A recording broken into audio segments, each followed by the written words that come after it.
I am reading you quite a new opening scene from a book called A Fighting Chance. So this is book one of my The Chances series, and as the title suggests, this is following a family.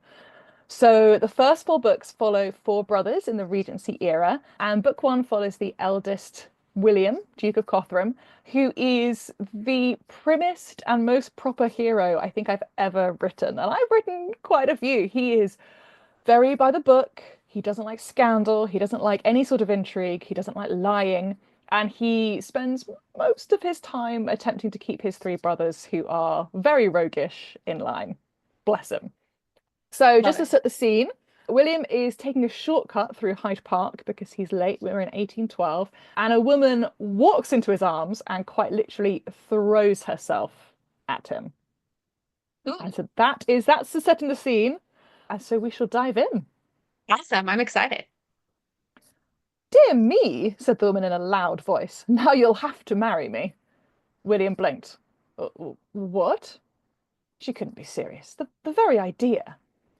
But then his mind, somehow lost in the confusion of desire and want and surprise, managed to make itself heard.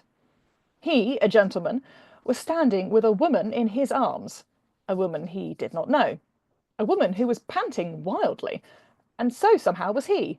And they were standing alone, no chaperone, in a woodland where anything could happen. William shoved the woman away from himself so violently she almost fell over. It wasn't very gentlemanly, to be sure, but he was not about to lose his reputation. It wasn't difficult. Why else did he spend his life guarding against any hint of impropriety at every instant? Why else did he constantly have to argue with his brothers, trying to get them to take their appearance in society carefully? Because all it would take was one mistake, one slip, and all of a sudden, you've lost your reputation. William swallowed, though he was certainly not going to marry a woman merely to avoid some scandal. The very idea. The woman, however, did not appear to be of the same mind. You will have to marry me. I most certainly do not, William said gruffly, placing his hands protectively behind his back. That was it. Demonstrate he had no intention toward her beyond that of preventing her from falling to the ground and kissing her. The little voice reminded him of that particular instinct was not welcome, but try as he might, William did not appear to be able to push it aside. Damn it. You took me in your arms, the woman said, pointing most determinedly. We are all alone here. You might have intended— I intended nothing, woman, said William irritably. Perhaps if he had not just had a debate with his brothers, he would not feel so prickly. As it was, he'd spent all morning concocting the perfect arguments, less than 10 minutes having torn them apart by Aylesbury and Lindo, and was now most irritated. Not that it was the fault of this woman, of course, whoever she was. Everyone knows, the woman was saying, if a gentleman and a lady find themselves in a compromised position— William glanced about them, pulse hammering. It slowed as he saw what he had hoped. No one was there. No one had witnessed the sudden embrace he and this woman, whoever she was, had shared. No one save she could have seen the way he'd looked at her, and he had to hope that she had no idea he'd wanted to— I think you were almost about to kiss me, said the woman slowly, and then you would most certainly have had to marry me. She held her head high, as though her point was clear and irrefutable. The trouble was, in almost any other situation, William would have agreed with her. If he had discovered one of his brothers in a similar clinch, he would have been marching that chance brother down to buy a special license and make an honest woman of the poor dear who would be joining the family. Not that he was ever about to admit to that particular piece of secret hypocrisy. I was not about to kiss you, William lied stiffly. Fine, it was one lie. He could be forgiven that. And if you had, the woman said quietly, taking a step toward him, would you have married me? William opened his mouth to reply and then realized he had absolutely no idea. Would he have? She was beautiful. She attracted him, there was no doubt about that. The stirring shooting to his loins when she had been nestled in his arms could not be denied. He was a stickler for the rules, and the rules were quite clear. A hint of desire managed to break free from his icy heart and melted him. The mere thought of kissing this woman, of having her pressed up against him once more, almost too late, William took a step back. The woman had crept closer, evidently attempting to kiss him, to entrap him. How dare you? William said, attempting to keep his voice stern and push aside all the delightful images of the woman kissing him. You, you are attempting to trap me. Nonsense, said the woman dismissively, taking another step toward him. William backed away, hitting the trunk of a tree and wondering what on earth was happening. This simply did not happen. Elegantly dressed ladies in blue gowns and elegant straw bonnets did not accost gentlemen in Hyde Park for kisses. At least, if they did, he hadn't ever been included before. This was ridiculous. I am not going to marry you, William said, hardly able to believe these words were coming out of his mouth. It is absolutely outlandish to suppose you wanted to kiss me, so why not do it? The woman said, taking another step closer. William swallowed. His escape routes were swiftly diminishing with every step she took. Pushing past her wasn't an option. She would merely claim he had once again touched her. And it would be true. This was madness. He was about to be made to propose to... No, no. He was the Duke of Cothrom.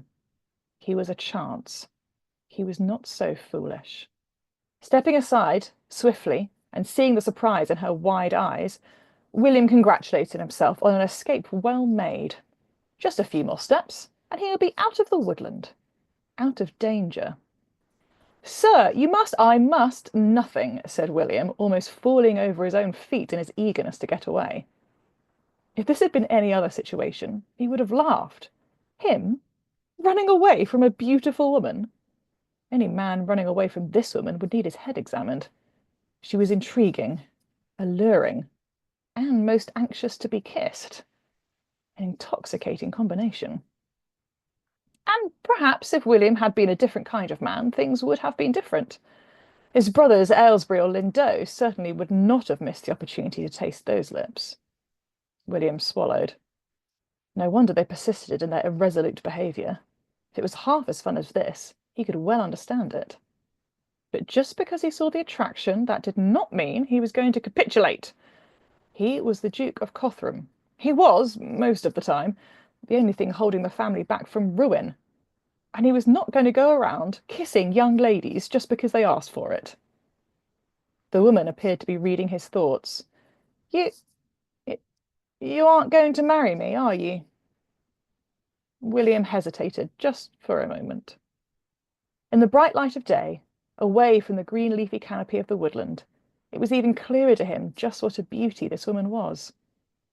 There was an elegance, a refinement to her he had not expected, with her stepping toward him with the eagerness of a harlot. In any other scenario, he might have sought her out, wished to know her better, requested introduction, met her father, and things could have been very different. William drew himself up. But things were not different. They were how they were, and he had no choice but to remind this woman, kindly but sternly, of her responsibilities to herself and to society. Really?